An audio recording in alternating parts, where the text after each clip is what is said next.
सदा सर्वदा देव सन्निध आहे, कृपाळूपणे अल्पधारिष्ठ पाहे. सुखानंद आनंद कैवल्यदानी, नुपेक्षी कदा रामदासाभिमानी.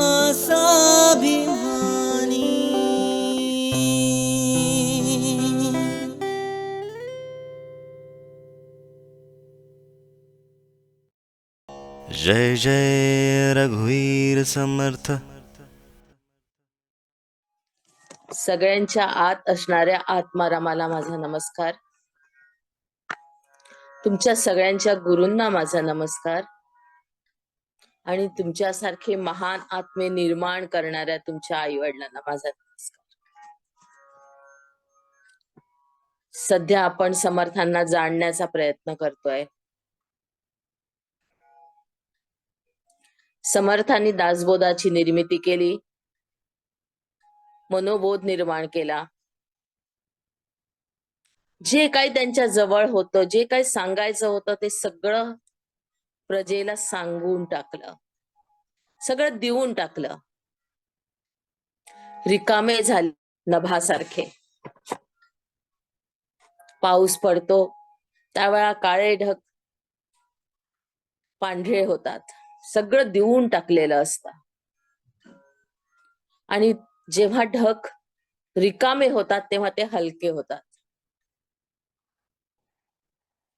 पारिजातकाचं झाड संध्याकाळी पाहावं तर फुलांनी बहरलेलं असतं, छोट्या छोट्या कळ्या उमलायच्या तयारीत असतात. सकाळी बघावं तर पूर्ण रिकामं झालेलं असतं. स्वतः जवळ जे काही आहे ते सगळं समाजाला, या धरतीला देऊन झालेलं असतं. समर्थांनी तेच केलं. जे जे त्यांना वाटलं ते सगळं स्वतःच्या शब्द रूपात त्यांनी व्यक्त केलं आणि समाजाच्या पुढे पंचपक्वान्नाचं भोजन आणून ठेवलं.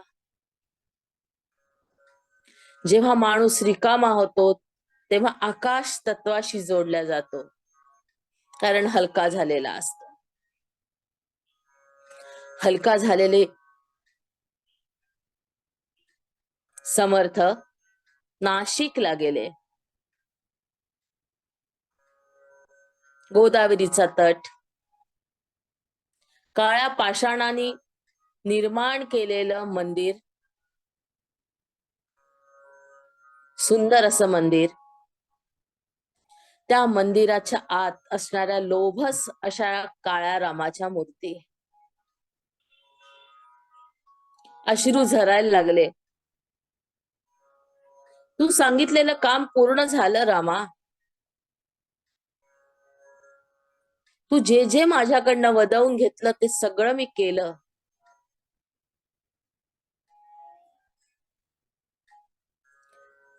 तरीही हा समाज अजून काही सुधारायला बघत नाहीये. कसं करू, कुठे कुठे पोचू, माझा देह तर एकच आहे.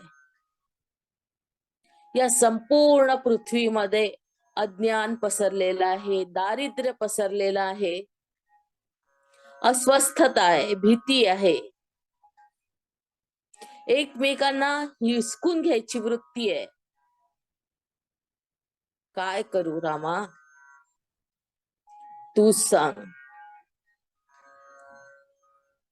मी या देहात मर्यादित आहे, पण तू नाहीयेस.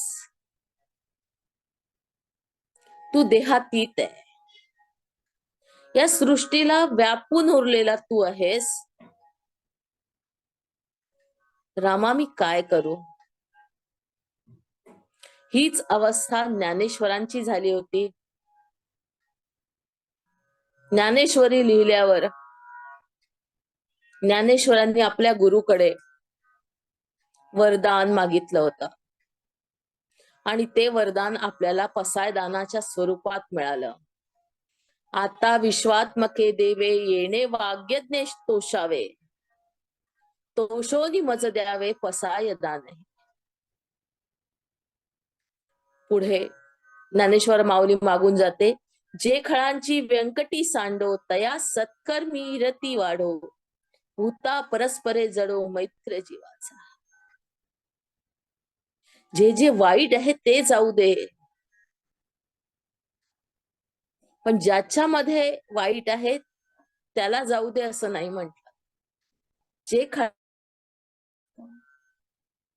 पुढचा शब्द महत्वाचा आहे तो म्हणजे मैत्र जीवाचे. असे समर्थ पण मागतात आहे. कल्याण करी राम राया, राम राया, कल्याण करी राम राया, जनहित विवरी, जनहित विवरी, कल्याण करी राम राया.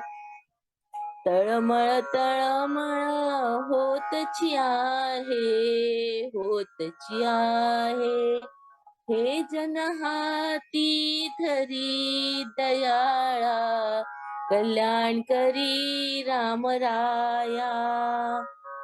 अपराधी जन चुकतची गेले, चुकतची गेले, तुझा तूची सावरी दयाळा, कल्याण करी राम राया, राम राया, कल्याण करी राम राया. कठीण त्यावरी कठीणच झाले, कठीणच झाले, आता न दिसे उरी दयाळा, कल्याण करी राम राया, राम राया, कल्याण करी राम राया. कोठे जावे काय करावे, काय करावे, आरंभिली बोहरी दयाळा, कल्याण करी राम राया, राम राया, कल्याण करी राम राया. दास म्हणे आम्ही केले पावलो, केले पावलो, दयेसी नाही सरी दयाळा, कल्याण करी राम राया, राम राया, कल्याण करी राम राया. समर्थांनी पुन्हा आपल्यासाठी मागणं मागितलं, हे परमेश्वरा कल्याण कर. कल्याण ह्या शब्दातच सगळं समावलेलं आहे. क्षेम, कुशल, शुभ, आशीर्वाद, कल्याण हो, एका शब्दात समर्थ सगळं काही सगळं मागून जातात. या जनाचं कल्याण मागून जातात.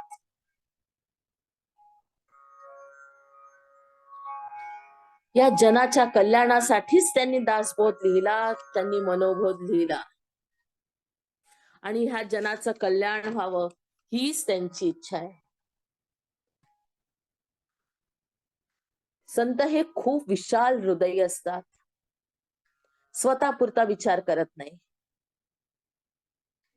स्वतःसाठी त्यांना काहीच नको असतं. एक कफनी मिळाली आणि 4 घरी फिरून मिळालेली भिक्षेत ते राजासारखे राहतात.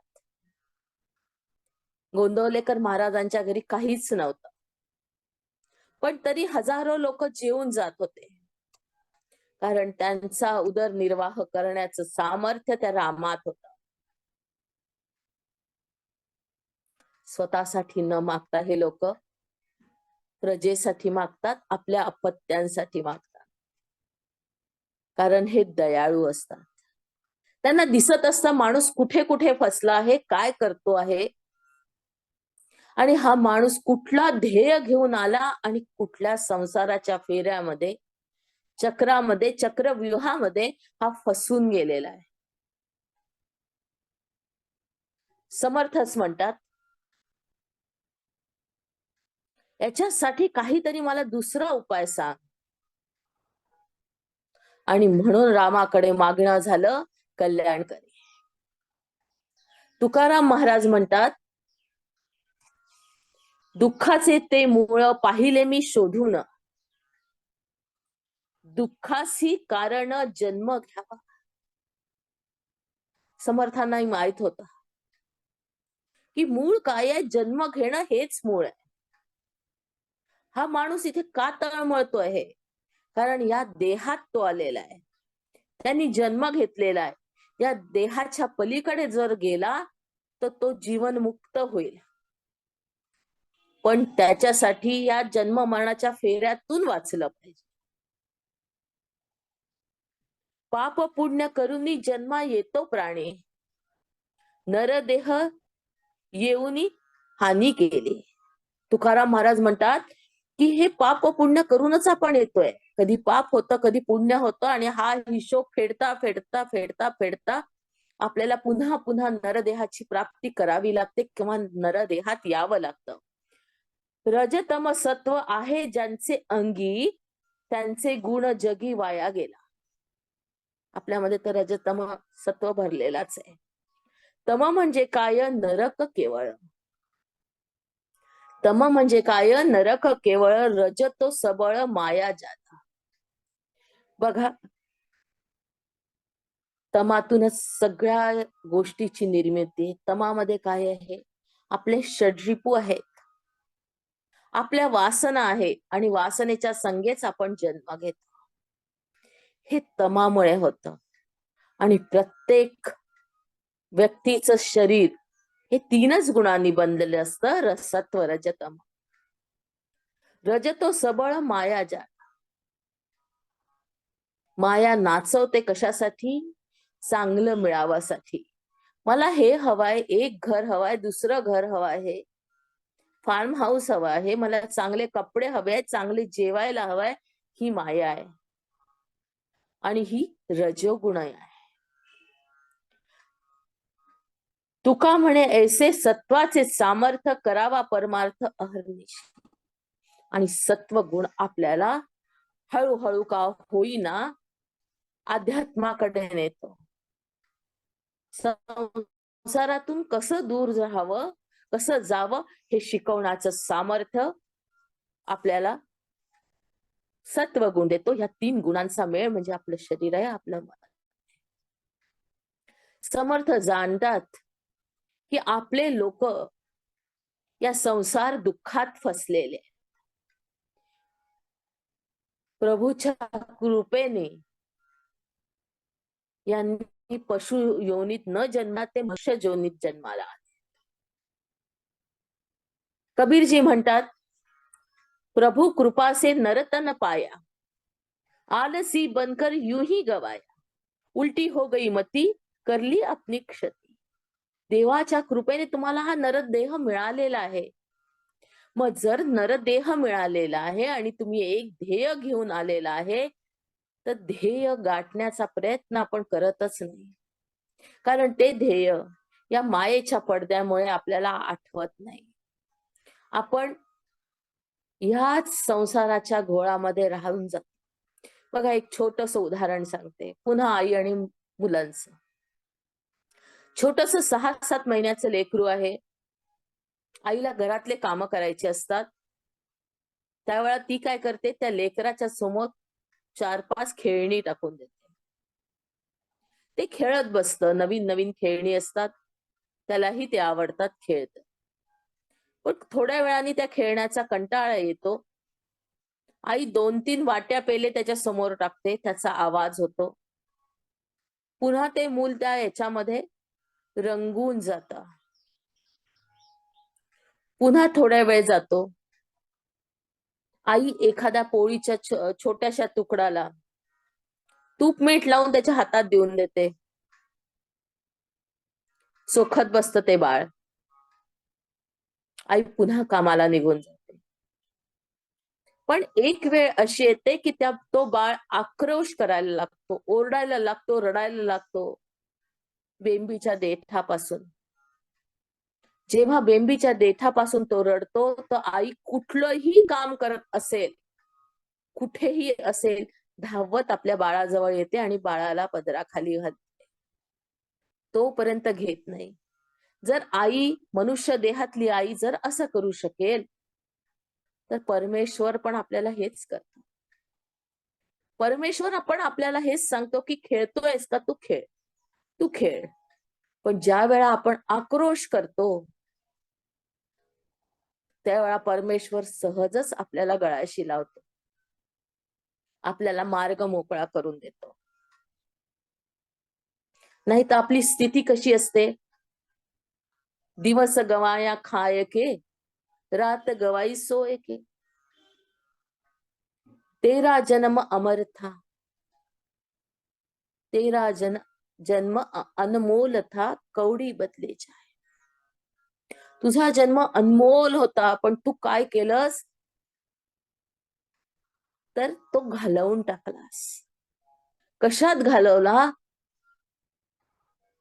तर या संसाराच्या पसारात घालवला, राग लोभात घालवला, या देहाला सुख मिळवण्याच्या मागे घालवला. हे दुःख येतं कुठून? कुठून सुरू होते या दुःखाची? समर्थ म्हणतात, संसार हाची दुःख मूळ, लागती दुःखाचे इंगळ, मागा बोलती तळमळ गर्भवासाची. समर्थ म्हणतात आहे की संसार हाच दुःखाचं कारण आहे. इथे येणं हेच दुःख आहे. तुम्हाला मागच्या समासात मी सांगितलंय की गर्भात काय होतं.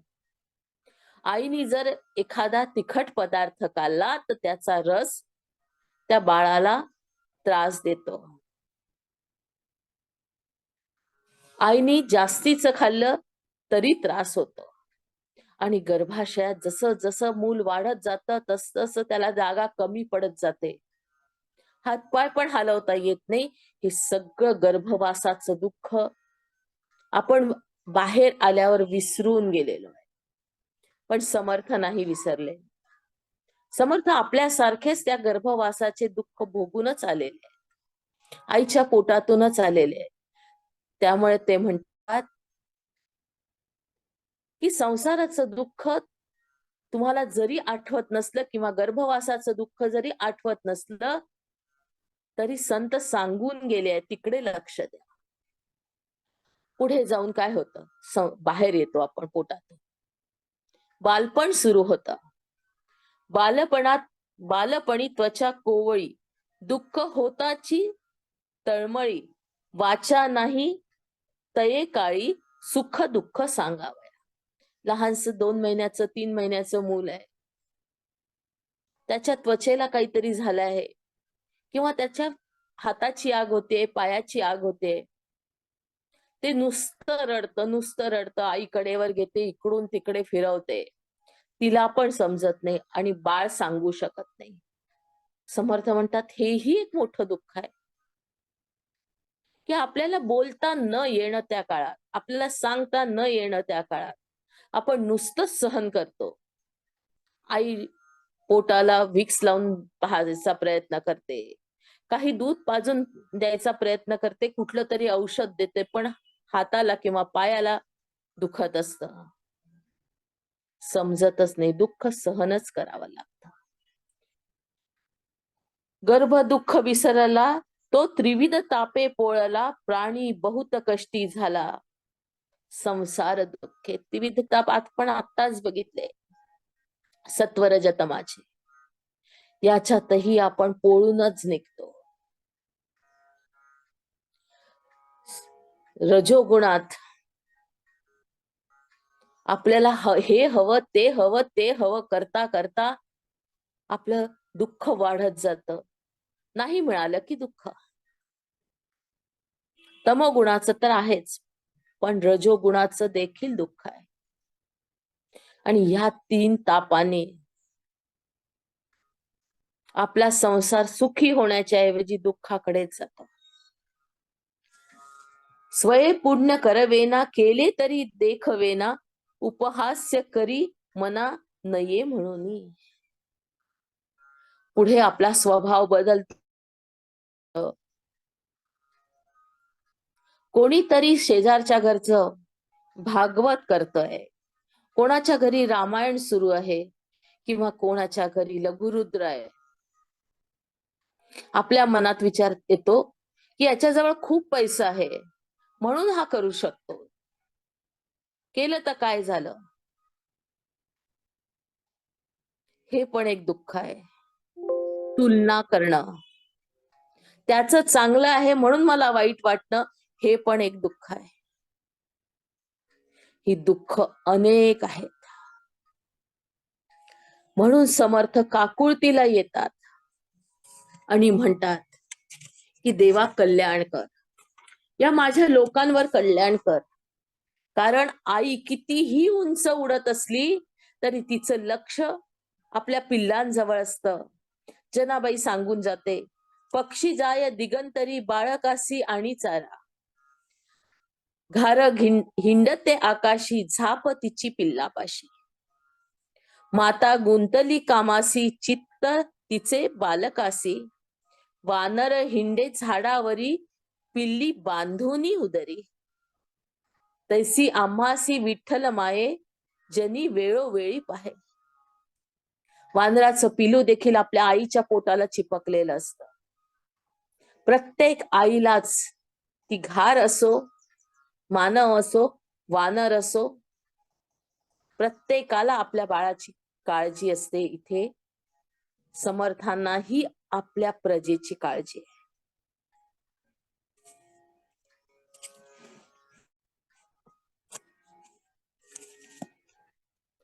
मग ते समजवतात, हे मानवा, सगळं तुझ्यातच आहे रे, तुझ्या बाहेर काहीच नाही.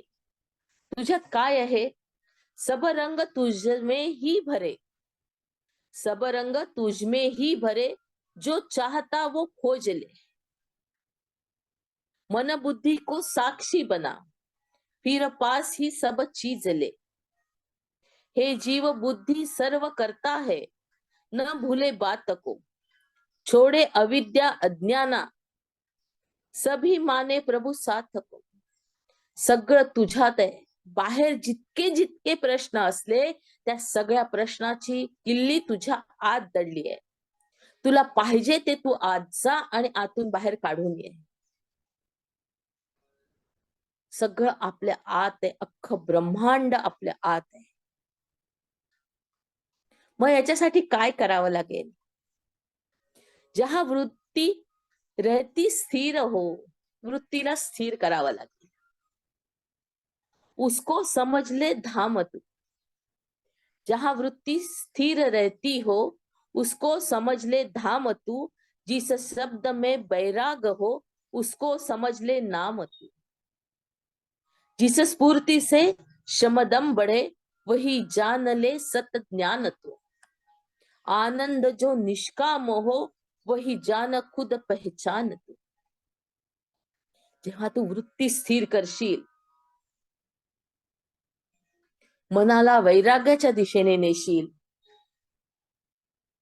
त्यावेळा तुझ्यात हळूहळू का होईना फरक पडायला लागेल आणि तू समर्थांनी मागितलेला आनंद धामाकडे जाशील. हे लोक आपल्याला सारखं सारखं सारखं सारखं एकच सांगत असतात, आपल्यासाठी मागत असतात. गोंदवलेकर महाराजांनी देखील आपल्यासाठी सांगितलं. जसं ज्ञानेश्वर महाराजांचं पसायदान समर्थांनी मागितलेलं कल्याण करी, तसंच गोंदवलेकर महाराजांनी काय सांगितलं? शेवटी सांगितलं. सगळं संपल्यावर सांगितलं, सगळं करून झाल्यावर त्यांनी सांगितलं, भजनाचा शेवट आला, एक वेळ राम बोला. आता माझं जाण्याची वेळ आली. अरे बाळांनो, एकदा तरी राम म्हणा, एकदा तरी राम म्हणा. काय सांगू तुम्हाला, या राम नामामध्ये काय शक्ती आहे. तुम्ही बाहेरच्या सुखांसाठी फिरता आहात, पण आतलं आत जेवढं सुख आहे तेवढं तुम्हाला बाहेर मिळू शकत नाही. भजनाचा शेवट आला, एक वेळ राम बोला. आज पुण्य पर्व काळ, पुन्हा नाही ऐसी वेळ. आज पुण्य पर्व काळ, पुन्हा नाही ऐसी वेळ. ज्या वेळा आपण राम घेतो ना, राम नाम म्हणतो ना, तो पुण्य काळच असतो. राम राम वाचे बोला, आत्मसुखा माझी डोला. एक मस्ती मनामध्ये निर्माण होते, आनंद मनामध्ये निर्माण होतो, चैतन्य येतं नुसत्या रामनामाने.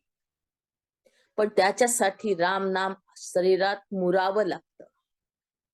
जेव्हा मुरल्या जातं तेव्हा प्रल्हाद महाराजांच्या शरीरातून धमन्या धमन्यातून रामनाम ऐकू येत होत. एक आनंद निर्माण करता. दीनदास सांगेनी का रामनाम स्वामी शिका. बघा, सगळे संत आपल्यासाठी मागतात, सगळे आपल्याला सांगायचा प्रयत्न करतात. ऐकणं न ऐकणं आपली गोष्ट आहे,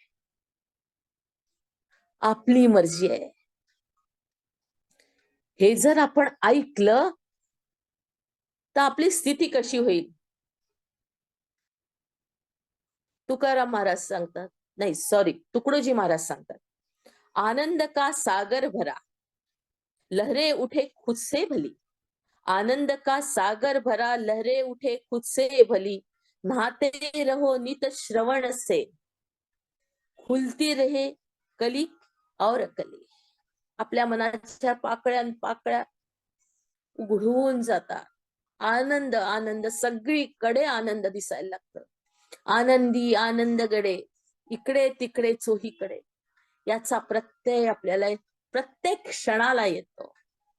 कुठलाही संत दुःखात जगला नाही. कितीही वेदना असो, कितीही त्रास असो, तरी आनंदात होतात, मस्तीत होता. हर एक कलिया से भरा, अमृत जैसा प्रेम है. उस प्रेम को छूते रहो, टूटे जगत के नेम है. सगळीकडे प्रेम, सगळीकडे आनंद. ही एका तुकडोजी महाराजांचीच कथा आहे का? नाही. तुकाराम महाराज पण हेच सांगतात. तुम्हाला ते भजन माहित आहे प्रत्येकाला. आनंदाचे डोही आनंद तरंग, आनंदाची अंग आनंदाचे. आनंदाचे दोही आनंद तरंग, आनंदाची अंग आनंदाचे. काय सांगो झाले काही चिया पाही, कळतच नाही काय झालंय. पुढे चाली नाही आवडी, गर्भाचे आवडी मातेचा डोहळा, तेथिया डोहळा येथे बिंब. सगळीकडे आनंद आणि आनंद पसरतो जेव्हा आपण या संतांना शरण जातो, त्यांचा कास पकडतो, त्यांचा पदर पकडतो आणि त्यांनी सांगितलेल्या मार्गावरनं जातो. तेव्हाच ते आपली आई होऊन आपल्यासाठी त्या परमेश्वराचा हात पकडतो. म्हणूनच मग कबीर म्हणतात की मला देवापेक्षा देखील मोठे माझे गुरु आहे. तुम्हाला कबीरांचा तो दोहा आतापर्यंत पाठ झाला असेल. गुरु गोविंद दोनों खड़े किसके लागू पाव, धन्य उस गुरु की जिसने गोविंदियो बताए. आपल्याला यांनी मागितलेलं खरं करायचं आहे, यांची कास पकडायची आहे. कुठलाही संत वेगळा नाही, एकात एक मिसळलेला आहे. एक तत्व आहे, एक ऊर्जा आहे, एक प्रकाश आहे. आपण त्यांना वेगवेगळ्या रूपात पाहतो, वेगवेगळ्या याच्यात पाहतो. अनेक सोन्याचे दागिने असतात. आपण त्याला कधी अंगठी म्हणतो, कधी गळ्यातलं म्हणतो, कधी कानातलं म्हणतो. सोनं हे सोनं असतं. तुम्ही जर सोनाराकडे नेलं आणि त्याचा मोल करायचा प्रयत्न करेल, तो एका पारड्यात सगळं सोनं टाकतो. चूक आपली आहे, आपण त्यांना वेगवेगळ्या रूपात पाहतो. आपल्यासाठी मागितलेलं आहे, रामा कल्याण कर, या सगळ्या जनाचं कल्याण कर. आणि त्यांच्याच कृपेने आज हे जग चाललंय. थांबूया. श्रीराम श्रीराम श्रीराम.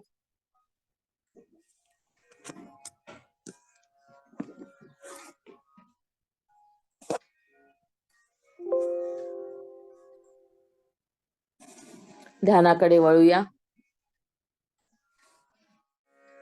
पाय क्रॉस,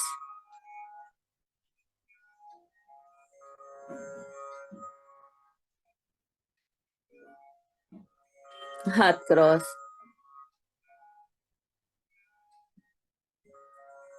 डोळे हलगत बंद. श्वासावर या.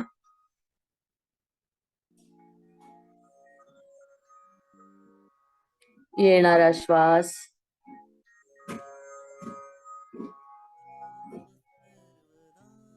जाणारा श्वास.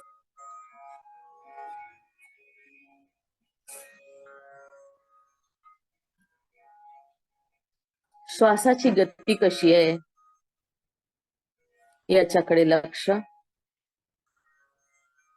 आपण जसं जसं श्वासावर लक्ष केंद्रित करतो, आपल्या मनातले विचार दूर जायला लागतात.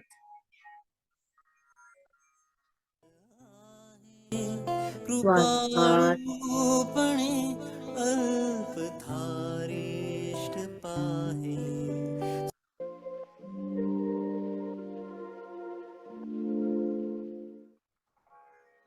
सदा सर्वदा देव सन्निध आहे.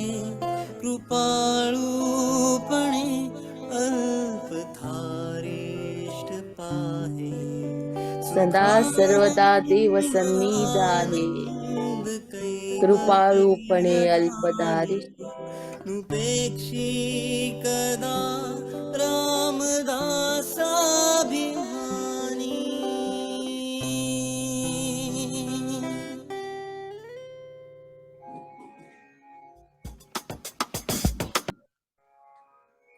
पूर्ण लक्ष श्वासावर. श्वास आत, श्वास बाहेर. श्वास आत, श्वास बाहेर. श्वासाकडे लक्ष.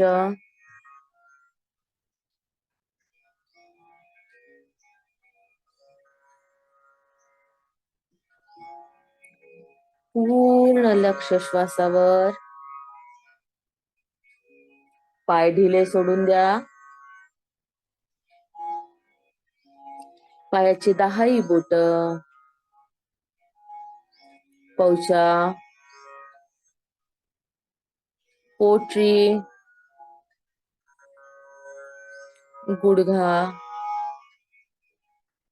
मांडी, कंबर,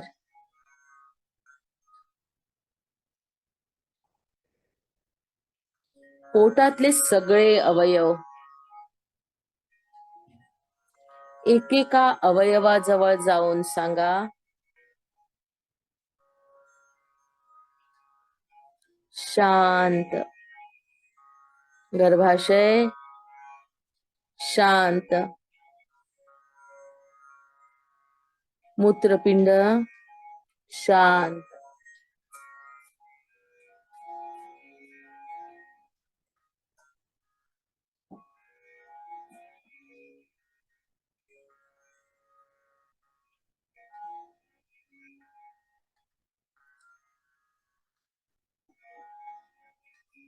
लहान आतड, मोठं आतड शांत.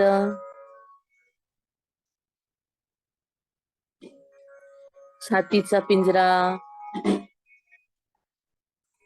शांत.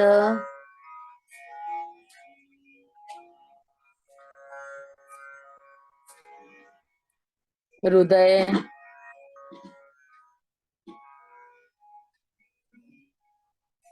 शांत.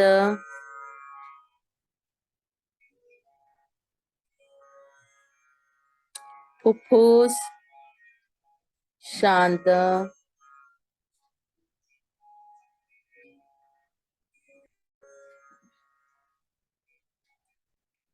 पाठीचा कणा शांत.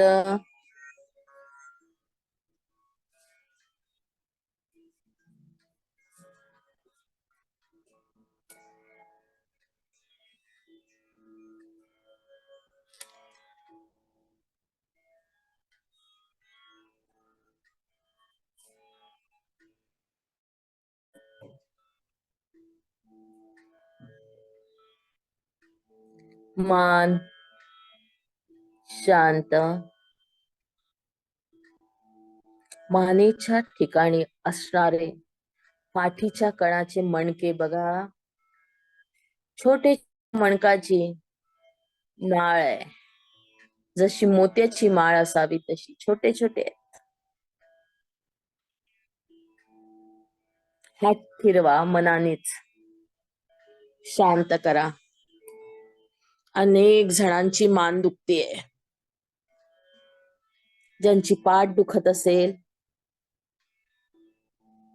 त्यांनी पाठीवर जाऊन त्याला ऊर्जा द्या, शांत करा.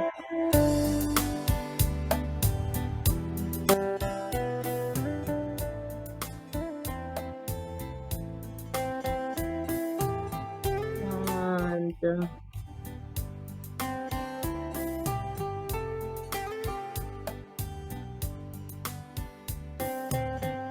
हनवटी शांत.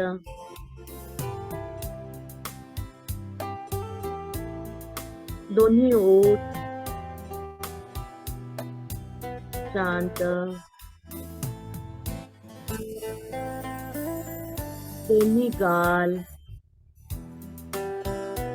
शांत. कान शांत. दोन्ही डोळे शांत. कपाळ शिथिल. संपूर्ण डोकं, डोक्यातले लहान मेंदू, मोठा मेंदू, उजवी बाजू, डावी बाजू, संपूर्ण केसांपासून तर पायापर्यंत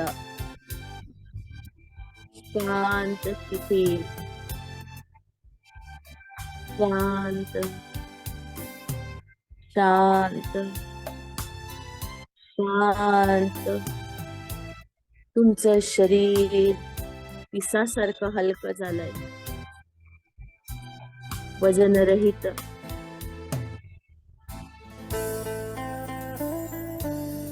हृदयावर उतरायचंय.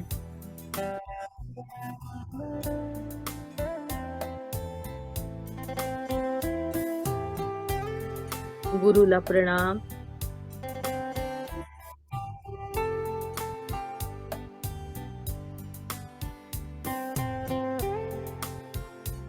हृदयाचे सगळे दरवाजे उघडून टाका.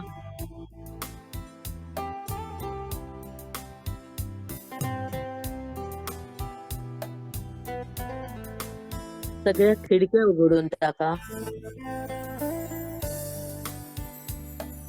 आज कोणाकोणाबद्दल जे काय भरलं होतं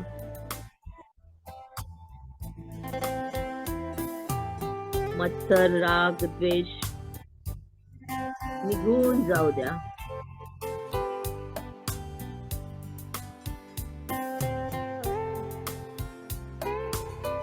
अज्ञान निघून चाललेलं आहे.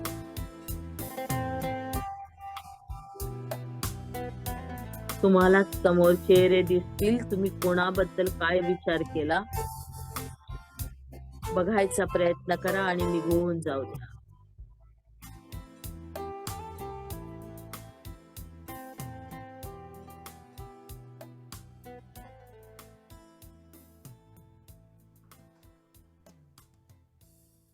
जाणाऱ्या गोष्टीला थँक्यू म्हणाल.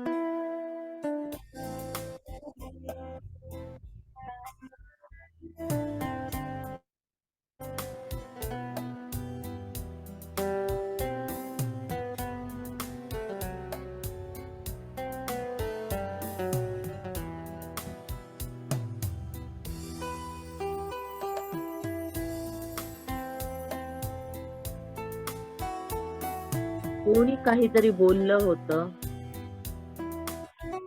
वर्षांवर्षापूर्वी. ती गोष्ट आजही तुम्ही सांभाळून ठेवली आहे. तिला जाऊ द्या.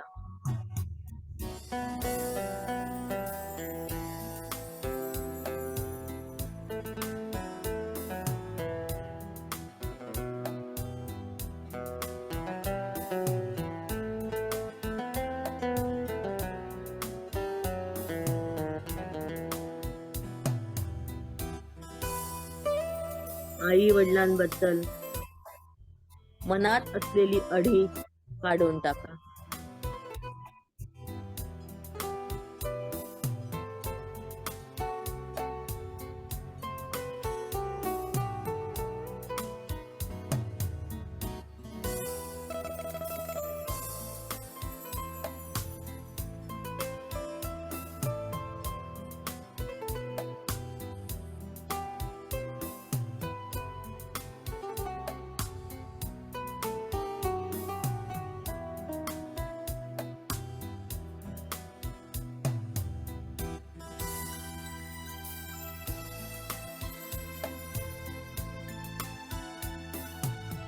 बहिणींनी भावानी काहीतरी खोडी केली होती,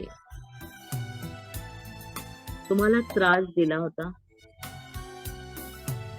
ते तुमच्या मनाच्या एका कोपऱ्यात पडलेलं आहे, जड झालेलं आहे. जाऊ द्या त्याला.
तुमची चूक नसताही तुमच्यावर आरोप झाले,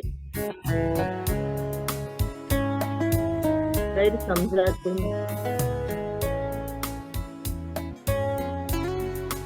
तुमच्या मनाला खूप गोष्ट ती लागली, त्या वेदना तुम्ही अजून सांभाळून ठेवलेल्या आहेत.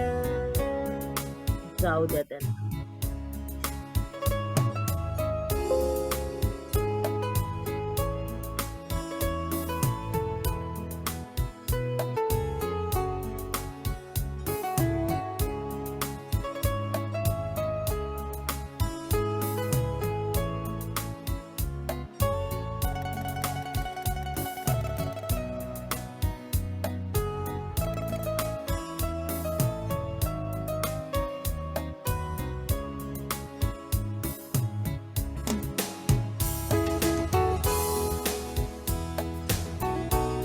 सासरच्या लोकांनी तुम्हाला दुखावलं असेल,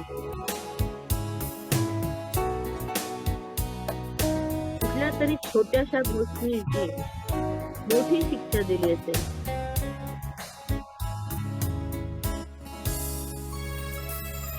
बघा हृदयाच्या कोपऱ्यात ते कुठे आहे, आठवून त्याला बाहेर काढा.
समाजातल्या लोकांनी, ऑफिस मधल्या कलिग्सनी तुम्हाला जाणून बुजून त्रास दिला, तुम्ही काहीच करू शकल्या नाही.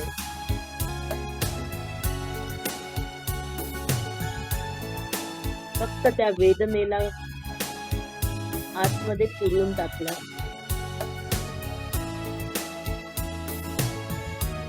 काढून टाका ती वेदना.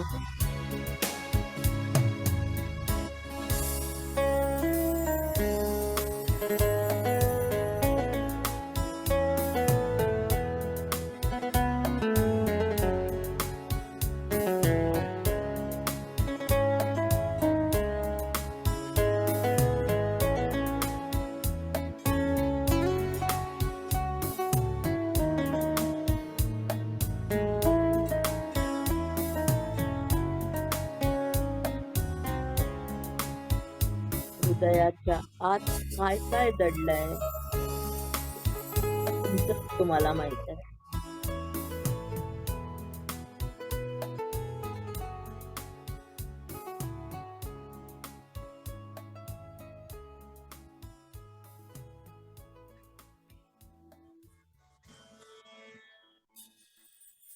काढून टाका सगळं, स्पष्ट करा.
स्वच्छ होणारं हृदय बघ, प्रकाशाने भरलेलं हृदय बरा.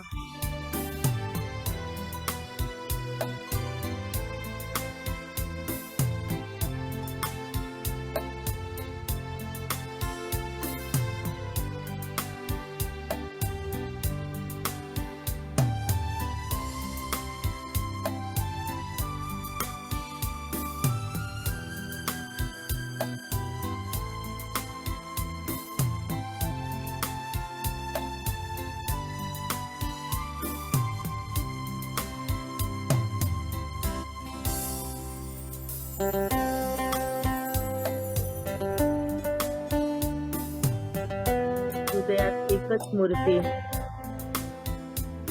फक्त आणि फक्त गुरुची.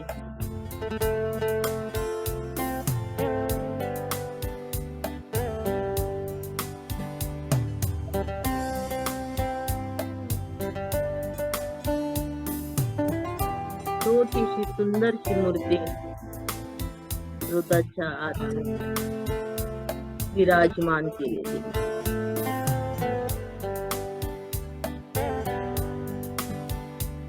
मनातला अनेक वर्षाचा कचरा काढून टाकला. आता जागा फक्त आणि फक्त गुरुसाठी.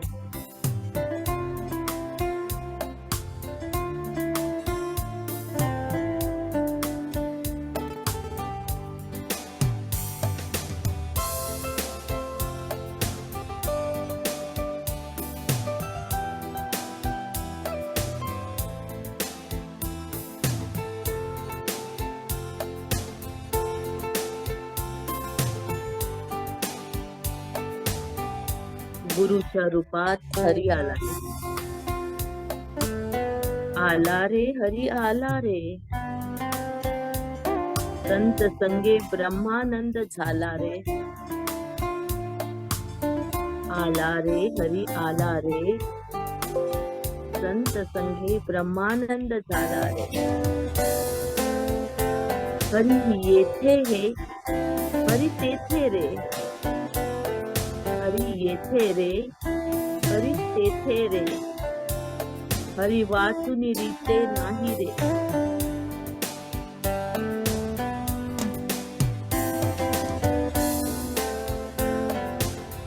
हरी पाही रे हरी ठाई रे.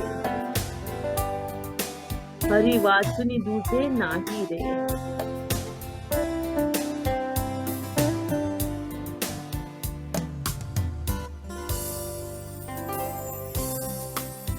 हरी वाचे रे हरी नाचे रे. हरी पाहता आनंदू नाचे रे.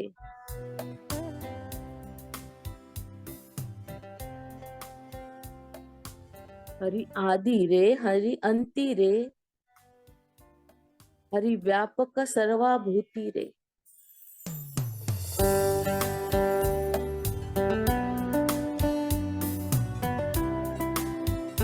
हरी जाणारे हरी वाणारे. बाप रखमा देवीवर जाणारे. उदयाच्या कप्प्यात हरी आलाय. हरीची मूर्ती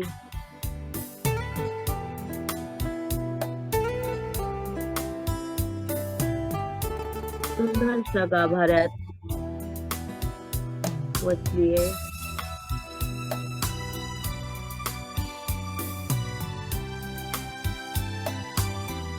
कारण जळमट आपण काढून बाहेर टाकली आहे.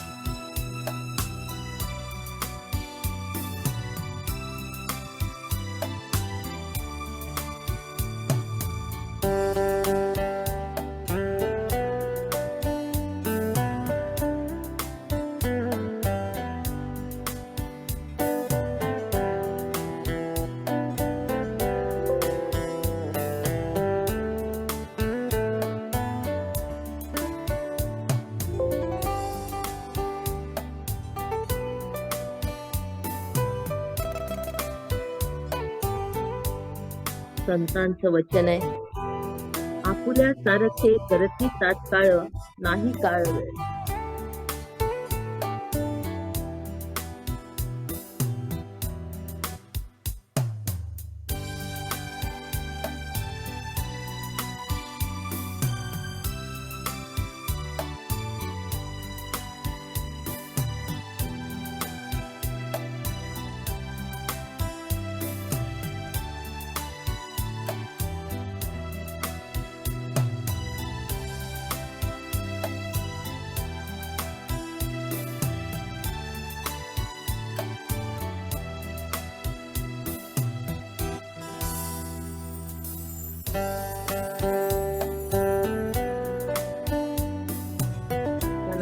तिकडे जाऊ नका देऊ.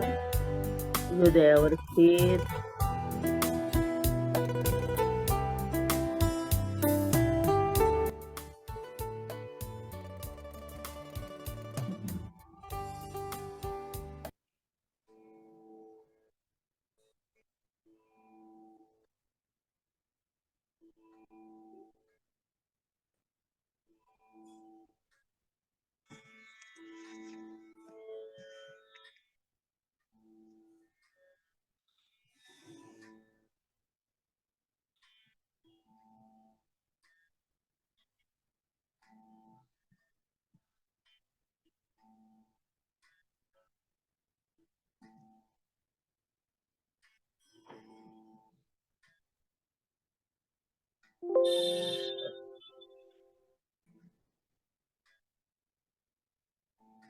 ध्यानातून बाहेर निघायची आहे.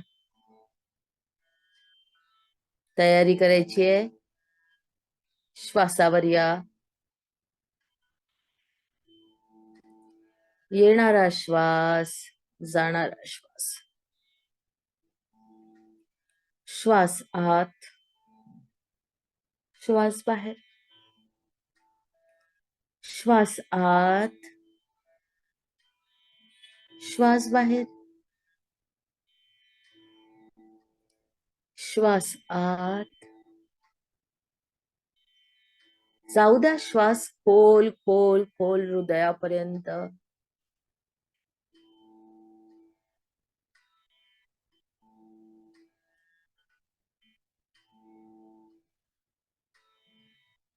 श्वास बाहेर. दोन्ही पाय सोडून द्या. दोन्ही हात सोडून द्या.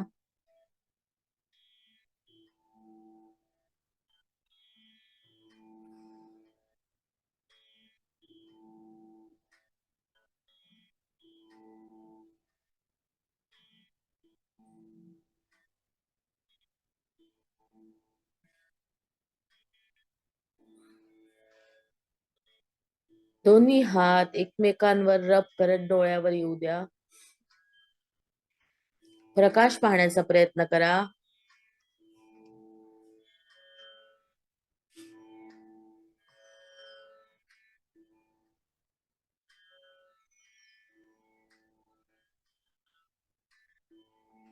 हळूहळू डोळ्याची उघड झाप आणि डोळे उघडा. हात बाजूला करा.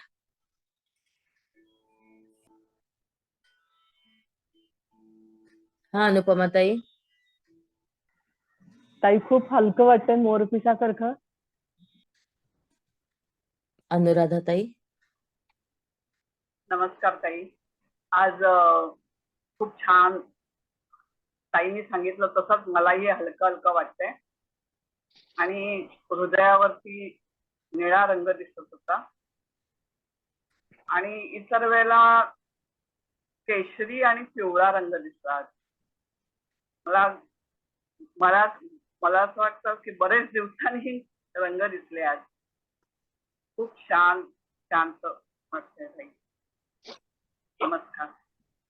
त्रिवार वंदन. शिवाली ताई. खूप छान हृदयात गोल्डन प्रकाश दिसत होता. सगळा साफसफाई नीट दिसत होती. मी हृदयांच्या भिंतीला असं आवरण केलेलं ग्रीन कलरचं आपण जे मागे ताईंनी ऋताताईंनी करून घेतलं होतं ते मलम लावलं. मग ते सुकवलं आणि आज शिर्डीचे साईबाबा दिसले मला पूर्ण वेळ. म्हणजे मी स्वामी समर्थांना पाहायचा प्रयत्न करत होते. पण पूर्ण वेळ शिर्डीचे साईबाबा दिसत होते आणि हृदयाच्या दोन्ही तिन्ही देवळीत त्यांनी स्वतः दिवे लावले आणि सगळा गाभारा उजळलेला होता. इतकं छान वाटत होतं. मस्त म्हणजे मी जसं घर आपण दिवाळीला हे करतो तसं माझं सगळं हृदय सजवलं होतं फुलांनी, पानांनी वगैरे. मला खूप खूप छान वाटलं. खूप मस्त वाटलं आज. धन्यवाद ताई. आता कोणी राहिलंय का? हा दादा. नमस्ते सर्वांना.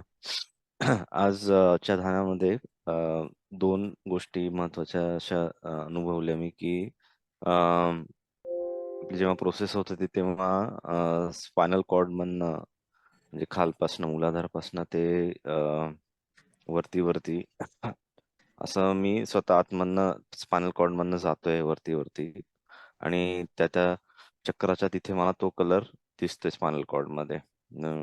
मूलाधारचं लाल, स्वादिष्टांचं ऑरेंज असं. पण नंतर जेव्हा आपल्या विशुद्धी चक्रापर्यंतच मी पोहोचलो, त्याच्यावरती मी काही गेलो नाही. आणि त्याच्यानंतर हृदयामध्ये अनाहत चक्रामध्ये शंकर महाराज ज्यांच्या पावलाशी म्हणजे डाव्या पावलाशी मी त्यांच्या तिथे पहिले त्यांचा नमस्कार केला आणि नंतर तिथेच असं आई मुलाच्या एखादं लहान मूल आईच्या पायाशी कसं झोपून जातं कधी कधी, तसं ते मला ते अनुभवलं ते मी आज अनाथ चक्रामध्ये. आणि नंतर त्याच वेळेस आज्ञा चक्रावरती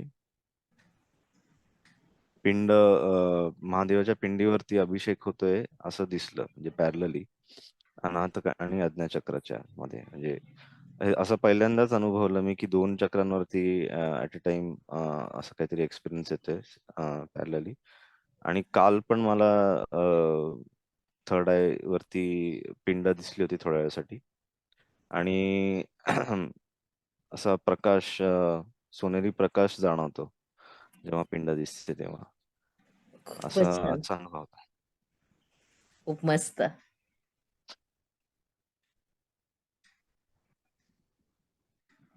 धन्यवाद.